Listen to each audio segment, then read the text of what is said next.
그래서 저는 오늘 이 본문의 말씀을 통해서 우리에게 있는 이 두려움의 문제를, 두려움들을 어떻게 극복할 수 있을까. 그래서 두려움의 길이라고 하는 그런 제목으로 함께 말씀을 나누면서 우리 인생에 누구나 만나는 이 두려움들을 극복할 수 있는 그 길은 무엇인지를 함께 나누려고 합니다. 그리고 우리가 이 두려움을 만나게 될 때, 두려움을 느끼게 될 때 우리는 두려워하지 말고 또 두려움에 숨지 말고 이 두려움을 해결해 줄 수 있는 분이 우리 앞에 계시다라는 사실들을 알고 그 두려움을 가지고 주님께 나갈 수 있어야 된다는 사실들에 대해서 말씀을 나누려고 합니다. 그럴 때 우리 인생에서도 정말 크고 놀라운 어떤 하나님 주시는 어떤 큰 은혜와 축복들을 누릴 수 있는 그런 인생이 되어질 수 있다는 사실들을 함께 나누려고 합니다.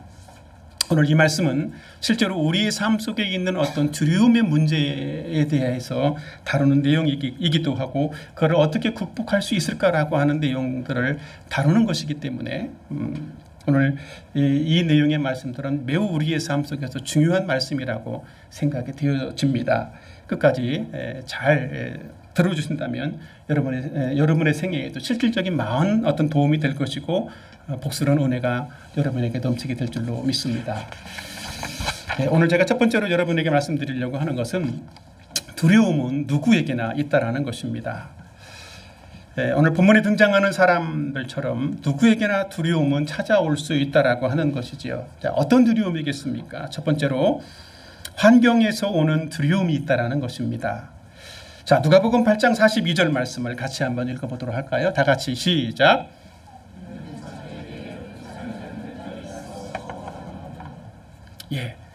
이 본문 앞에 보면 거라사 인의 지방에서 예수님이 귀신 들린 자를 고치고 돌아오셨을 때 많은 사람들이 예수님을 기다리고 있었습니다. 근데 이 많은 사람들이 왜 기다렸을까요? 어떤 자기들이 가지고 있는 어떤 문제를 가지고 있었기 때문입니다. 그 중에서 오늘 이 본문에 나오는 회당장 야이로라고 하는 사람이 나오는데 이 사람은 정말 발등에 불이 떨어졌기 때문에 특별히 예수님을 기다리고 있었던 사람이었습니다. 어떤 불이 떨어졌을까요? 이 사람에게는 12살 된 딸이 있었는데 그 딸이 죽어가고 있었다라고 하는 것입니다. 그 딸은 무남 동료였습니다. 하나밖에 없는 그런 딸이었다라는 거지요. 그런 딸이 지금 어떻게 해요? 숨이 막 넘어가고 있을 정도로 이렇게 좀 어려움 가운데 있었다라는 거죠. 이 죽어가고 있는 딸을 보면서 이 부모의 마음이, 이 아버지의 마음이 어땠을까요? 이 정말 두려움과 어떤 불안, 그런 마음들이 이 마음 가운데 있지 않았겠습니까? 정말 아무것도 보이지 않았을 것입니다. 아마 딸을 가진 부모들은 다 동일한 마음을 가지지 않을까라는 그런 생각을 하는데 눈에 넣어도 아프지 않은 그런 딸, 그죠? 흔히 말하지 않습니까? 아빠는 딸바보다, 그런 얘기를 하는데 아들만 나와본 사람들은 아마 그게 무슨 말인지 감동이 안 올 겁니다. 그죠? 근데 저희 집에도 딸이 있습니다. 딸은 무엇을 해도 이쁩니다. 그죠? 그래서 그 어린 딸이 저희 집에도 그 어린 딸이 있을 때 어릴 때 그 딸에게 예쁜 짓 그러면 윙크 이러면서 예쁜 짓도 하고 이제 그렇게 썼었는데 이 딸을 키우다 보면 그 아빠의 마음이 살살 녹아들기도 합니다. 그죠? 우리도 최근에 그 딸 가진 부모들 있죠? 희연이나 소윤이도 아마 그런 비슷하지 않을까라는 생각을 합니다. 그죠? 근데 이제 그런 딸, 저에게도 그런 딸이 어릴 때에 이제 지금은 대학생이 되었지만 어린 때가 있었어요. 그 어린 때 신생아 때 어린 딸이 폐렴으로 인해서 병원에 입원했던 그런 때가 있었습니다.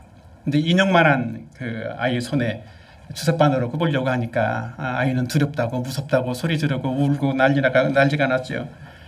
근데 그러니까 이제 결과는 더 안 잡히고 그래서 이제 손등에 안 들어가니까 또 발등에까지 주사를 꼽는 어떤 그런 일들도 있었습니다.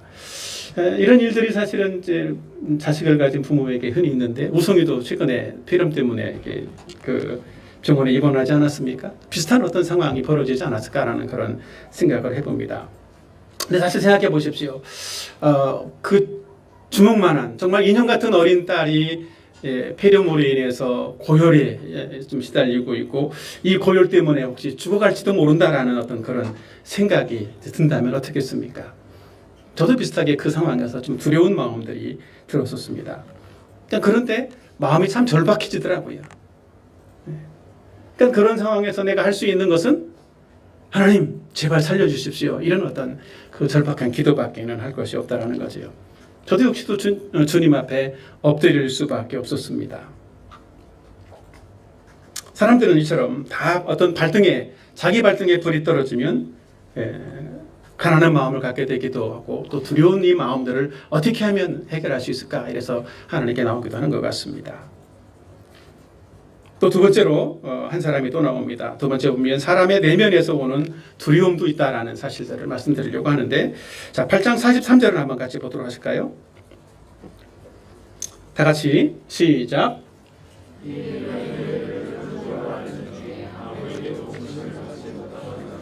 예. 어린 딸이 죽어가고 있었던 이 야이로와 비슷하게 두려움에 사로잡혔던 한 여인이 나옵니다. 이 여인은 12년간 혈루증을 앓고 있었던 여인이었습니다. 정말 놀랍게도 이 여인은 야이로의 딸이 살아온 그 나이만큼 혈루증을 가지고 12년 동안 고생했던 그런 사람입니다. 혈루증이라는 말은 사실은 이게 현대적으로 우리가 많이 듣는 말은 아닌데, 혈루증은 그 여자들이 생리를 하는 것처럼 그 자궁에서 출혈이 생기는 그런 병입니다. 근데 그 출혈이 계속 멈추지 않고 계속 흘러나온다라는 거예요. 요즘은 그게 좋아져서 두 날개로 감싸는 뭐 이런 것도 있지 않습니까? 네, 근데 그런 것이 없는 이 시대에 이 여인한테는 얼마나 힘들었겠습니까?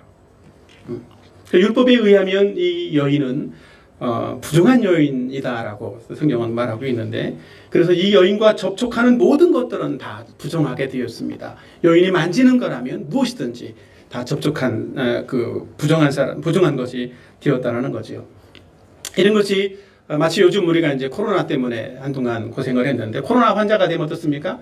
격리를 하잖아요, 그죠? 그런 것처럼 이 여인도 격리하는 생활을 해왔다라는 거예요. 얼마 동안? 12년 동안. 우리는 일주일만 격리해도 되게 힘든데, 그래서 이 사람들도 이 여인을 접촉하고 만나게 되고 또 만지게 되면 자기도 부정해질 수 있기 때문에 이 여인과 만나는 거를, 접촉하는 거를 꺼려했다는 것입니다. 그러니까 이 여인의 마음이 얼마나 힘들었겠어요. 그래서 이 여인은 이런 질병을 고쳐보려고 12년 동안 정말 안 해본 일이 없었을 것입니다. 용하다는 의사는 다 찾아다녔을 것이고, 또 의사가 먹으라고 하는 약들은 아마 다 먹어봤을 것입니다. 그런데도 이 여인의 질병은 전혀 호전되지 않고 증세는 오히려 더 심해졌다라고 성경은 말하고 있습니다.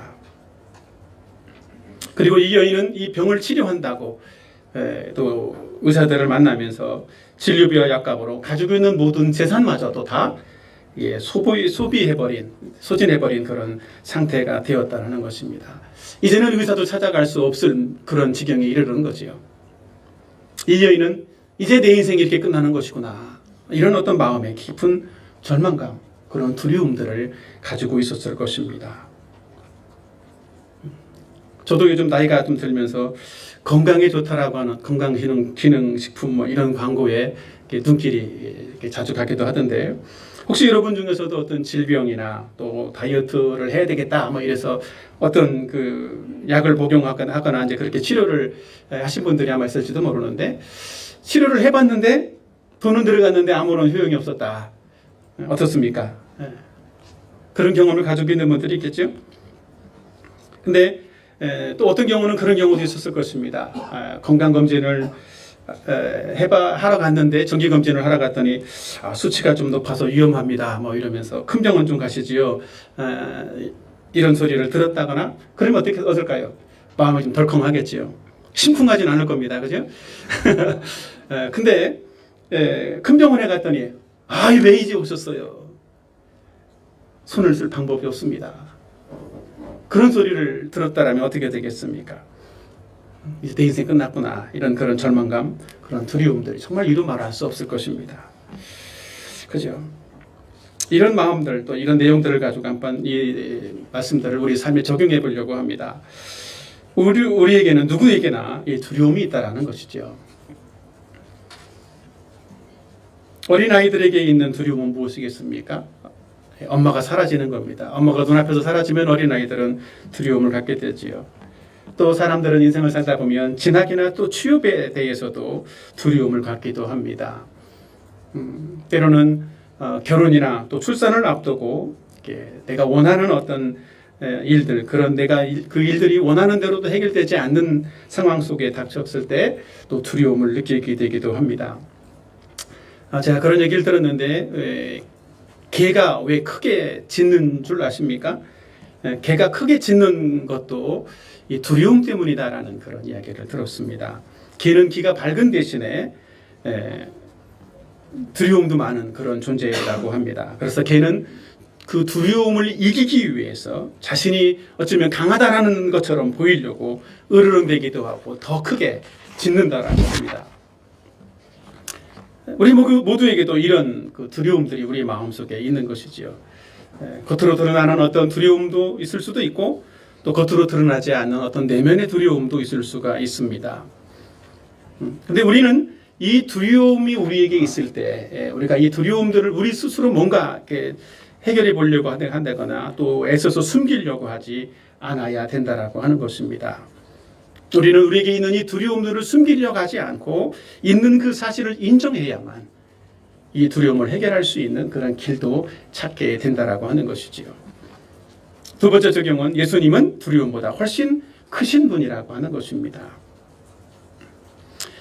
우리가 인생의 두려움을 만날 때 이 두려움에 빠지지 않기 위해서는 우리는 이 두려움보다 우리가 가지고 있는 이 두려움보다 크고 위대하신 예수님이 계시다라는 사실들을 우리는 알아야 한다는 것입니다. 예수님이 우리를 이 두려움에서 건져 주실 수 있는 유일한 분이시기 때문입니다. 예수님 어떤 분이시라고요? 예수님은 만물을 창조하신 창조주 하나님이십니다. 그래서 예수님은 온 우주를 지배하시는 지배자이십니다. 그리고 우리 인생에서 우리가 겪을 수 있는 이 모든 어떤 일들을 또 주관하시고 다스리시는 그런 분이십니다.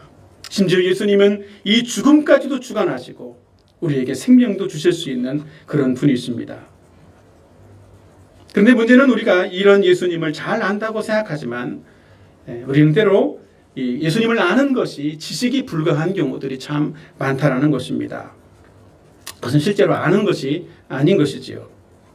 그래서 우리가 예수님을 정말 진정으로 안다면 우리는 이 두려움보다 훨씬 크신 그 예수님이 어떤 분이신지를 정확하게 알고 우리는 그 예수님으로 말미암아서 이 두려움을 이길 수 있는 그런 사람들이 되어야 하는 것입니다. 예전에 제가 봤던 이순신 장군이 나오는 명랑이라고 하는 영화가 있었습니다. 그 영화에 나오는 어떤 내용인데 이런 내용이 있습니다. 독버섯처럼 퍼진 두려움이 문제다. 만일 그 두려움을 용기로 바꿀 수만 있다면 그 용기는 100배, 1000배 큰 용기로 증폭되어 나타날 것이다.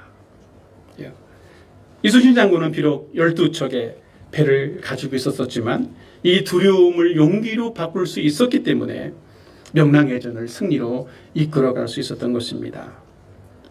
우리도 역시 마찬가지로 두려움, 우리에게 있는 이 두려움을 이기기 위해서는 이 두려움보다 이 100배, 1000배, 10,000배 이 크신 그 예수님이 우리와 함께 계시다라는 사실들을 우리는 알아야 됩니다. 실제로 우리가 최근에 경건의 시간 했던 내용처럼 예수님의 제자들도 어땠습니까? 예수님이 죽으신 이후에 유대인들을 두려워해서 문을 잠그고 두려움에 떨고 있었습니다. 그때 예수님의 제자들은 부활하신 예수님을 만나게 되면서 두려움을 이길 수 있었고 평안함을 누릴 수가 있었습니다. 우리도 예수님이 얼마나 크고 위대하신 분이신지를 알게 될 때 우리에게 있는 이 두려움을 마치 한 방에 날려보낼 수 있는 그런 사람들이 될 줄로 믿습니다. 아멘. 저는 앞에서 이 두려움은 누구에게나 있다는 사실들을 말씀드렸는데 두 번째로는 두려움은 그럼 어떻게 극복할 수 있나라고 하는 것입니다. 두려움은 하나님이 부르시는 사인이기도 합니다. 우리가 두려움을 느낀다면 그래서 우리는 이 하나님께 나가야만 하는 것이지요. 첫 번째는 두려움을 가지고 예수님께 나가야 한다라는 것입니다. 자, 누가복음 8장 41절 말씀을 같이 한번 읽어보도록 하실까요? 시작.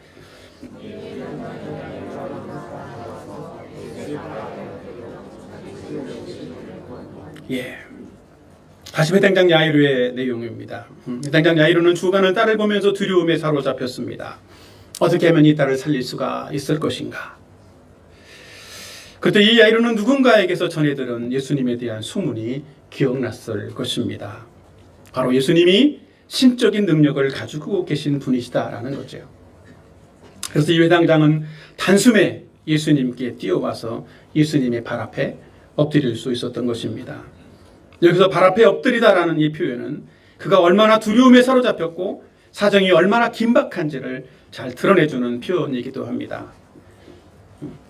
우리는 두려움이 클수록 그 두려움보다 크신 예수님께 나감으로써 이 두려움을 극복할 수 있어야 되는 것입니다. 오래전에 제가 죽을 뻔했던 그런 일들이 있었습니다.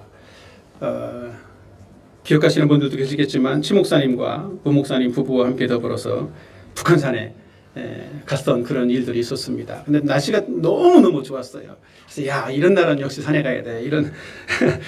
근데 산 정상 가까이 갔을 때 먹구름 몇 개가 이렇게 조금 이렇게 몰려왔었습니다. 근데 이 먹구름이 이 북한산 정상에 이렇게 걸려가지고 장대비가 내리는 거예요. 천둥이 치고 뭐 그러는 상황이 됐었습니다. 그래서 그 상황에서 막 비가 폭포처럼 위에 그 바위에서 떨어지고 있는 그런 상황에 그 철제 난간을 붙잡고 이제 그 바위를 올라가야 되는 그런 상황이었는데 여기가 올라가다가는 죽겠구나 싶어서 좀 안전한 곳으로 조금 있다가 비를 좀 피하자 싶어서 밑으로 내려가려고 하는 그런 상황이었습니다. 그런데 그 찰나에 몸을 돌리는 순간 번쩍하면서 번개가 쳤는데요. 우리 이제 철제 난간과 비가 있었기 때문에 그 철제 난간을 타고 이제 번개가 쳐서 그 철제 난간 옆에 있던 저희 아내하고 제가 번개를 맞아서 쓰러졌습니다. 그래서 저도 이제 그 순간 정신을 잃어버린 거죠. 잠깐 정신을 잃어버렸다가 눈을 떠서 정신을 차리고 나니까 아내가 쓰러져 있는 거예요. 누워 있는 거예요. 정신을 못 차리고. 그래서 만져보니까 숨을 쉬는 것 같고 이거 어떻게 해야 되나 이거 헬기를 불러야 되나 뭐 이런 그런 상황이 되었었습니다. 그런데 그런 상황에 순간 주님 어찌합니까? 하나님께 순간적으로 속으로 기도했습니다. 그랬더니 주님이 뭐라고 하실까요? 네가 업어라.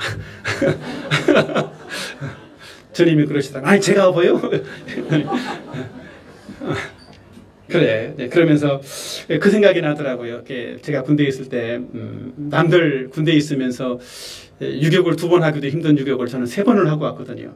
3번 유격을 하면 세 번째는 참 즐겁고 행복하게 재밌게 유격을 하다 왔는데 이제 그런 어떤 것이 마치 이제 군대에서도 그런 유격을 하다 보면 레펠도 타고 뭐 이렇게 하거든요. 근데 레펠을 타고 거꾸로 이렇게 내려오는 것처럼 아내를 업고 이제 거꾸로 그 경험을 군대 경험을 살려서 내려오게 됐었습니다. 근데 무슨 정신이었는지 모르죠, 사실은. 이제 나중에 이제 다시 북한산을 다시 고개를 다시 갔었는데 이게 참 까마득했었습니다. 어떻게 여기를 얻고 내려왔는지. 여기서 미끄러웠으면 둘 다 죽을 뻔했구나.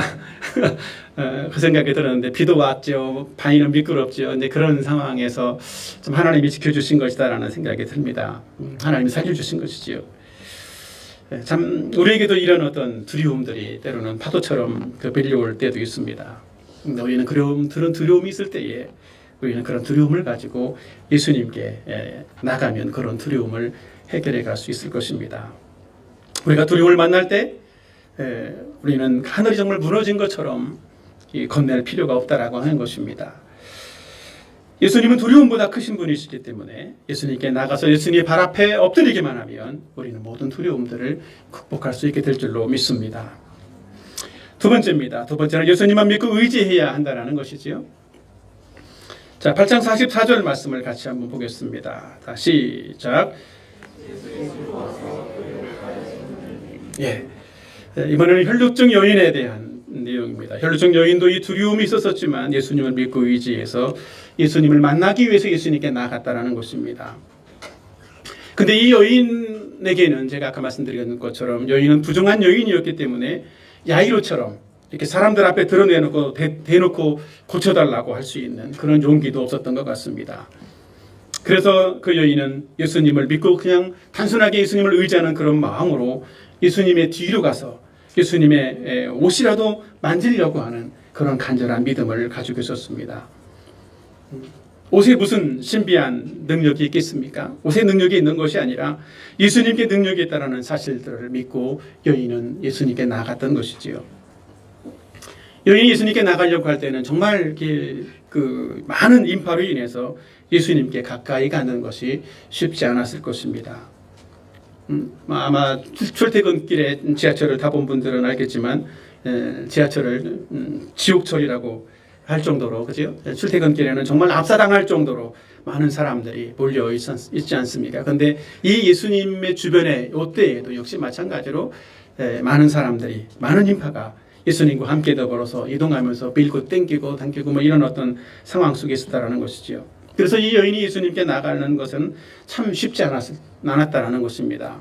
근데 이 여인이 정말 간신히 예수님의 뒤로 가서 예수님의 그 옷가에 겨우 손을 대일 수 있었다는 것입니다. 여기 나오는 이 예수님의 옷가라고 하는 것은 뭐 옷을 통째로 만졌다 이런 의미가 아니라 우리에게는 별로 많지 않은데 옷 귀퉁이에 옷 네 개의 어떤 귀퉁이에 실로 되어 있는 옷술이라고 하지 않습니까? 그런 이제 실장식인데 그 실장식이 유대인들의 겉옷에 있었다라는 거죠. 그 여인은 그 실장식 그거 하나 만졌다라는 거예요.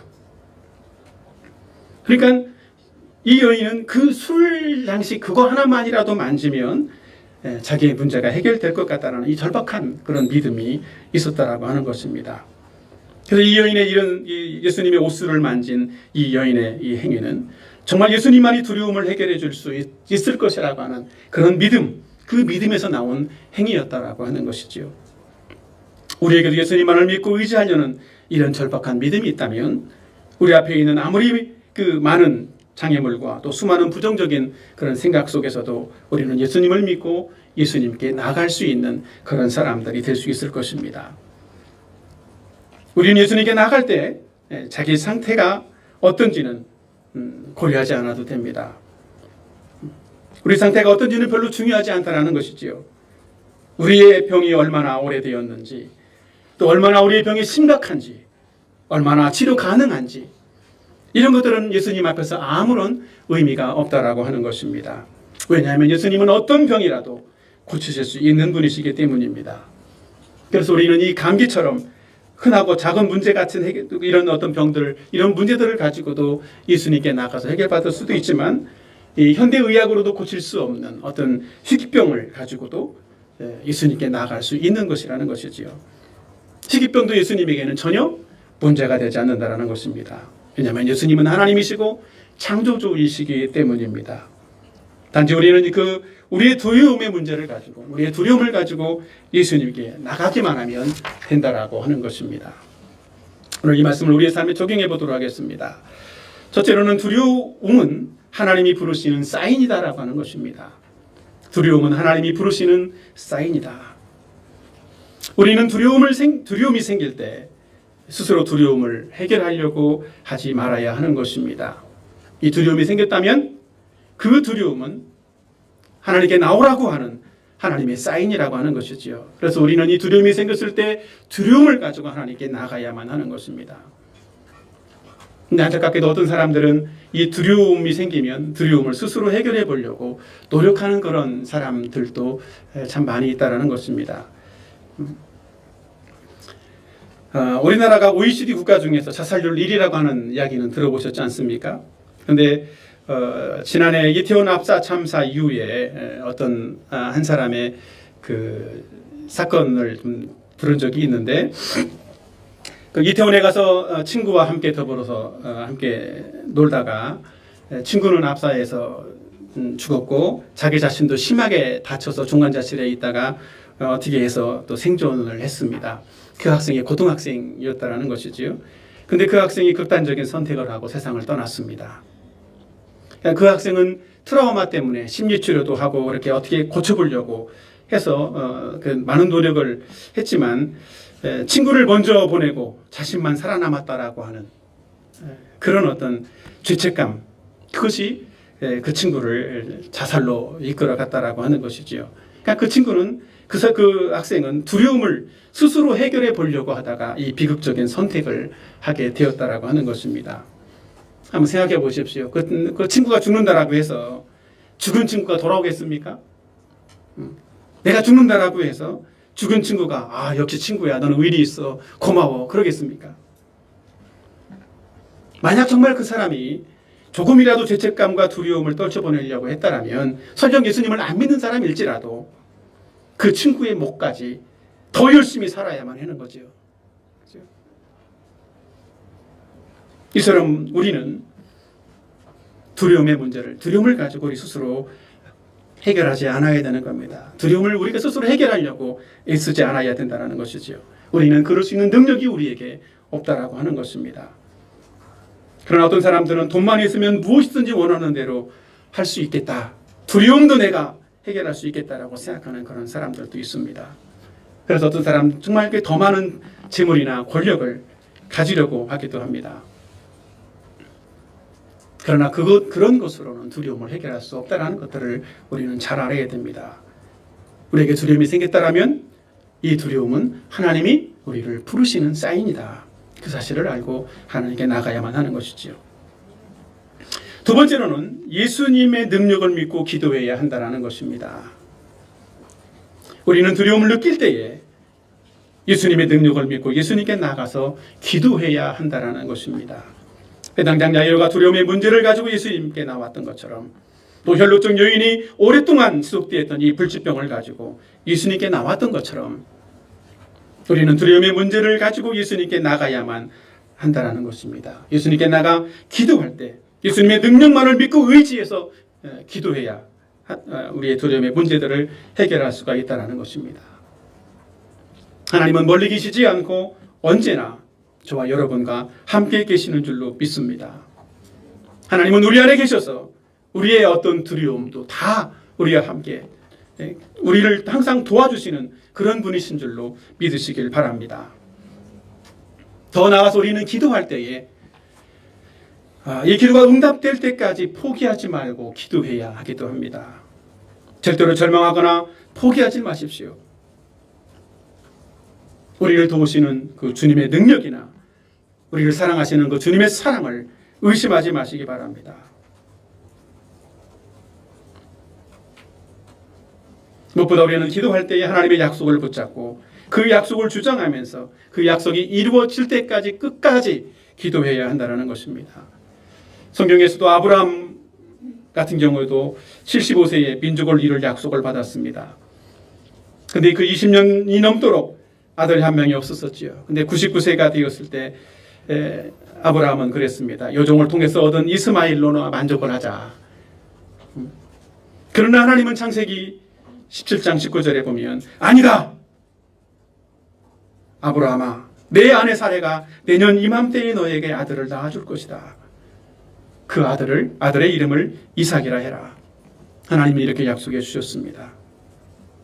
그래서 아브라함은 하나님의 약속대로 하나님이 능히 이루실 줄을 끝까지 믿고 그 이듬해에 100세의 아들을 낳을 수 있었습니다.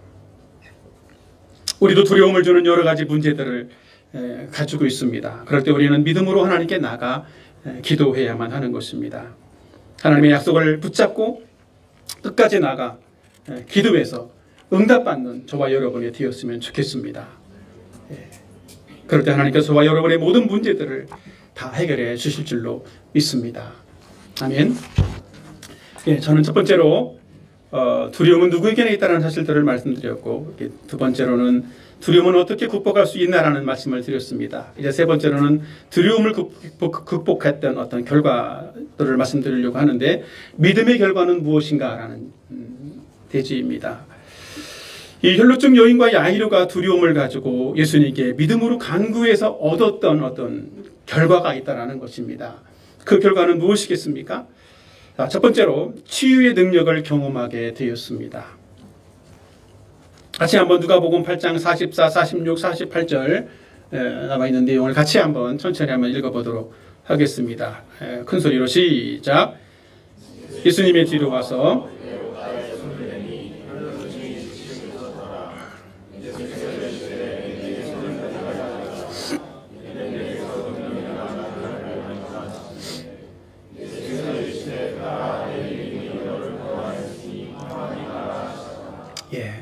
이 내용은 혈루증 여인에 대한 내용입니다. 혈루증 여인이 믿음으로 예수님께 나와서 그의 옷자락을 만진 결과로 정말 이 여인은 실로 놀라운 일을 경험했다라고 하는 것이지요. 혈루증이 즉시 나았다라고 하는 것입니다. 이 여인은 혈루증이 나음받은 사실들을 느꼈고 이 병이 고침받은 것으로 충분하다라고 생각을 하고 이 사실을 숨기려고 했습니다. 그냥 집에 가려고 했다라는 것이지요. 근데 예수님께서 예수님 자신에게서 능력이 나간 것을 아시고 이 믿음으로 예수님 옷가를 만진 이 여인을 찾아서 사람들 앞에 세웠습니다. 여인의 마음이 어땠을까요? 들켰구나. 어쩌면 내가 예수님의 능력을 몰래 훔친 것 때문에 혹시 비난이나 받지 않을까, 혼나지 않을까, 그런 어떤 생각들도 있을지도 모릅니다. 하지만 예수님은 이 여인을 향해서 보통 유대인들이 부르는 관습대로 여자야 라고 말하지 않고 딸아 이렇게 말씀을 하고 있습니다. 정말 사랑스러운 따뜻한 주님의 음성을 듣게 된 것이지요. 여인은 믿음으로써 질병을 고쳤을 뿐만 아니라 구원받은 하나님의 딸이 되었다라고 하는 것입니다. 여인은 마치 두 마리의 토끼를 다 잡은 것 같은 그런 사람이 된 것입니다. 그런데 어떤 사람들은 오히려 이런 믿음을 가지고 선택하고 믿음으로 사는 것들을 두려워하는 그런 사람들도 있는 것 같습니다. 왜냐하면 믿음으로 살면 어떤 불이익이나 당하지 않을까 하는 어떤 그런 부정적인 생각 때문인 것이지요. 그러나 그런 부정적인 생각은, 그런 걱정은 붙들어 매시길 바랍니다. 믿음으로 사는 사람들은 정말 그런 사람들을 향해서 하나님은 정말 소중하게 여겨 주시고 그런 사람들에게 가장 좋은 것을 하나님은 주시기 때문입니다. 이것이 바로 하나님의 사랑인 것이지요. 제가 군대 갔을 때 이게 있었던 일인데, 제가 자대를 배치받고 나서 처음부터 저는 예수님을 믿는 사람이다라고 밝혔습니다. 그래서 제가 그다음부터 얻은 별명이 예수 환자였습니다. 처음엔 교회 다니는 것 때문에 남들보다 더 많이 보초 근무도 서줘야 됐고 때로는 핍박도 받게 되었습니다. 근데 참 놀라운 일은 그것이 나중에는 시간이 지나서는 어떤 그 전도의 기회로 바뀌었습니다. 저를 예수 환자라고 부르던 사람들이 쟤만 따라다니면 군생활 문제없어. 오히려 그렇게 이야기를 하면서 후임들에게 쟤 따라서 열심히 교회 가 이러면서 교회 사역병, 그런 얘기 들어봤습니까? 안 믿는 사람도 교회 갈 수 있도록 해주는 게 사역병입니다. 그래서 교회 주일날 아침에 그 사람들을 교회 데리고 갈 수 있도록 오히려 저에게 내어주기도 했었습니다. 그래서 참 많은 사람들이 예수님을 교회 다녔던 사람들, 안 다녔던 사람들이 저와 함께 더불어서 교회 갔던 그런 일들이 있었었는데, 그것을 증거해 줄 수 있는 증인이 여러분이 잘 아는 그 말레이시아에 있는 양병환 선교사입니다. 제가 그때 같이 군 생활도 하고 같은 군종병을 했던 그런 친구였는데, 실제로 하나님께서는 어떤 우리의 두려움의 환경들, 내가 불이익을 당할 것 같다라고 하는 그런 환경들을 바꾸어서 뭔가 정말 놀라운 어떤 일들을 보여주신다라고 하는 것이지요. 여러분, 우리는 믿음으로 사는 것을 두려워하지 말아야 한다는 것입니다. 때로는 당장의 불이익을 받을 것처럼 생각될지라도 우리는 끝까지 인내하면서 믿음으로 사는 것들을 포기하지 않아야 하는 것입니다. 그렇게 될 때 하나님은 어떤 두려움의 환경들 속에서도 저와 여러분에게 가장 좋은 것을 베풀어 주실 줄로 믿습니다. 아멘. 두 번째로는 생명의 능력을 경험하게 된다라고 하는 것입니다. 자, 49절, 50절 말씀을 같이 한번 읽어보도록 하겠습니다. 49, 50절 말씀, 마지막 성경 구절이니까 다 같이 큰 소리로 한번 읽어보도록 하죠. 시작.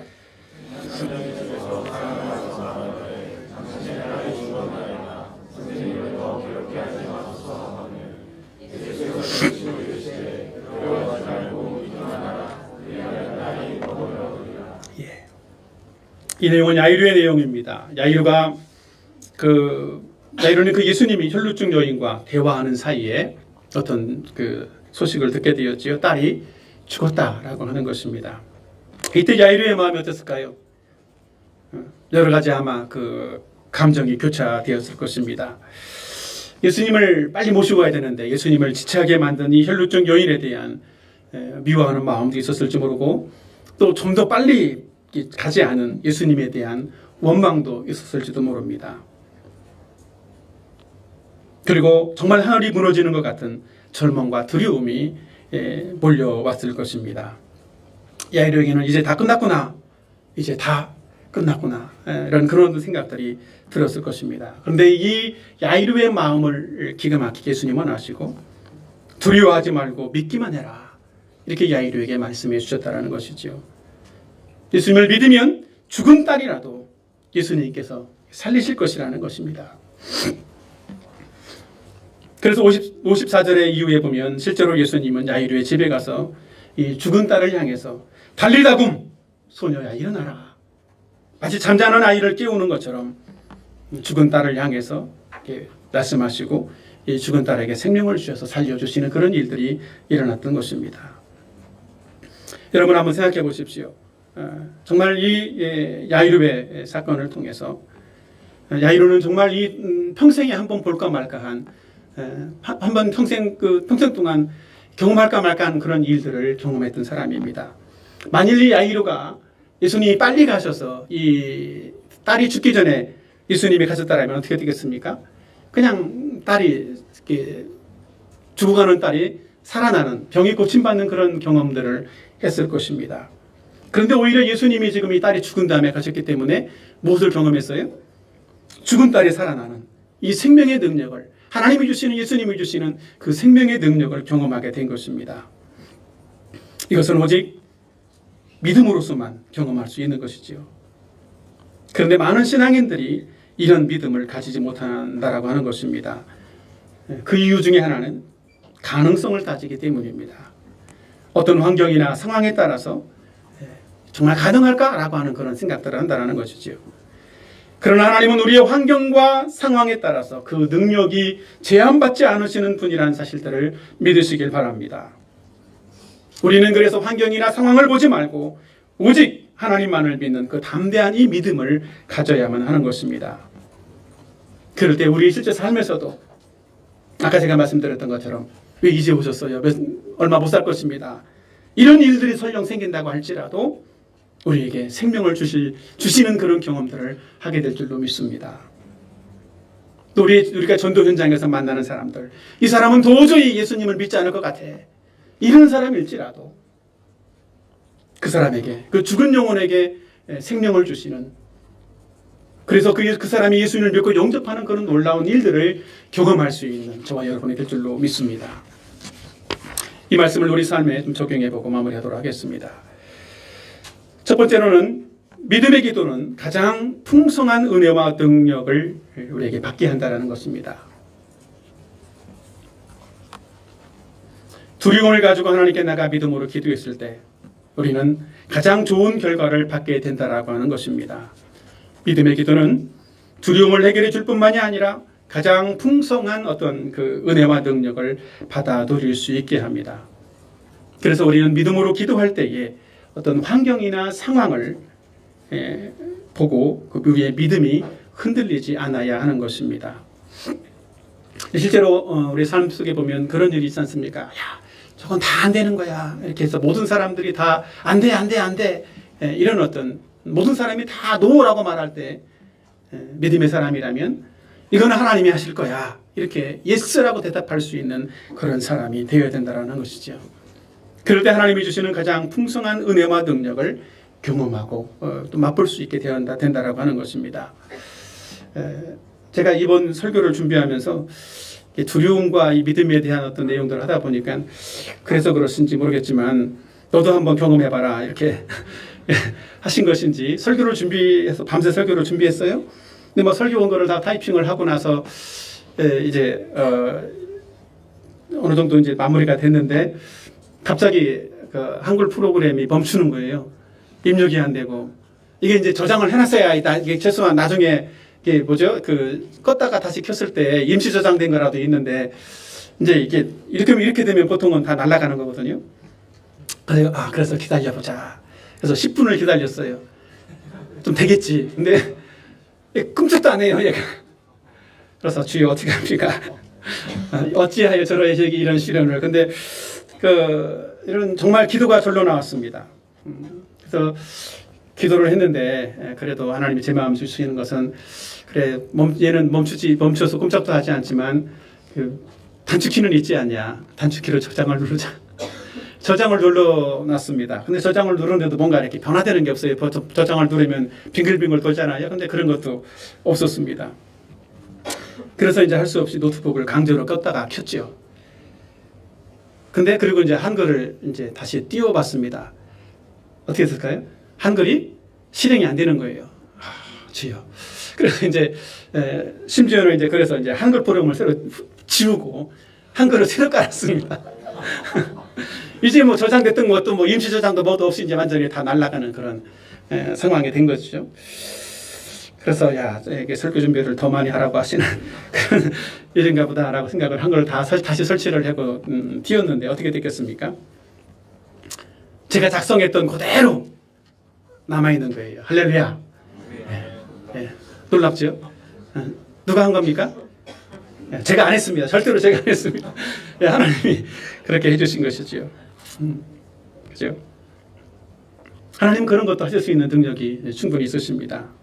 우리가 어떤 문제나 어떤 두려움을 가지고 있을 때 우리는 믿음으로 하나님께 나가기만 하면 하나님은 우리의 가장 풍성한 은혜와 능력을 우리에게 베풀어 주시는 줄로 믿으시기 바랍니다. 하나님은 우리에게 가장 좋은 것을 베풀어 주십니다. 믿으십니까? 그렇다면 두 번째 적용입니다. 끝까지 믿음으로 인내해야만 한다는 것입니다. 끝까지 믿음으로 인내하자. 우리가 가장 좋은 것을 주시고 풍성한 은혜와 능력을 베풀어 주실 그 하나님을 믿는다라면 우리는 믿음으로 끝까지 인내해야만 합니다. 기도할 때 우리는 때로는 즉시 응답받을 수도 있습니다. 그리고 두려움의 문제들이 해결받을 수도 있습니다. 그러나 그렇지 못할 때도 있다라는 것이지요. 때로는 우리가 알 수 없는 어떤 이유 때문에 하나님의 응답이 늦어질 수도 있다라는 것입니다. 그래서 우리는 끝까지 믿음을 저버리지 말고 이 두려움의 문제가 해결될 때까지 믿음으로 끝까지 기도해야 된다는 것입니다. 저와 여러분 모두가 이렇게 하나님을 믿고 의지함으로써 끝까지 인내한다면 우리의 모든 기도에 대해서 하나님의 그 풍성한 은혜와 능력을 맛볼 수 있도록 하나님이 도와주실 줄로 믿습니다. 큰 배는 웬만한 파도에 요동하지 않는 법입니다. 마찬가지로 저와 여러분의 생애가 정말 이 큰 믿음으로 하나님을 믿고 의지하고 이 하나님께 나가서 기도함으로써 정말 큰 두려움을 주는 어떤 문제들도 극복할 수 있고 정말 하나님의 크고 위대한 능력과 그 은혜들을 더 풍성히 받아 누릴 수 있는 그런 저와 여러분의 생애가 되었으면 좋겠습니다. 아멘. 말씀을 정리하고 마치겠습니다. 오늘은 제가 두려움을 극복하는 길이라고 하는 제목으로 말씀을 드렸는데 첫 번째로 두려움은 누구에게나 있지만 두려움보다 크신 분이 계심을 알아야 한다는 겁니다. 두 번째로는 두려움을 가지고 믿음으로 하나님께 나가 기도할 때 두려움을 극복할 수 있다라고 하는 것입니다. 세 번째로는 믿음으로 하나님께 기도한 결과로 가장 풍성한 은혜와 능력을 받아 누리게 된다라고 하는 것입니다. 오늘 이 사실들을 기억하고 우리 함께 기도하도록 하겠습니다. 여러분에게는 어떤 두려움들이 있습니까? 또 여러분은 무엇 때문에 두려워하고 있습니까? 오늘 이 시간에 믿음으로 하나님께 나가서 우리의 두려움을 해결해 주시도록 함께 기도해 보지 않겠습니까? 하나님께서 가장 풍성한 은혜와 능력을 베풀어 주실 줄로 믿고 이 시간에 하나님께 나가 기도하는 그런 시간이 되었으면 좋겠습니다. 같이 기도하겠습니다.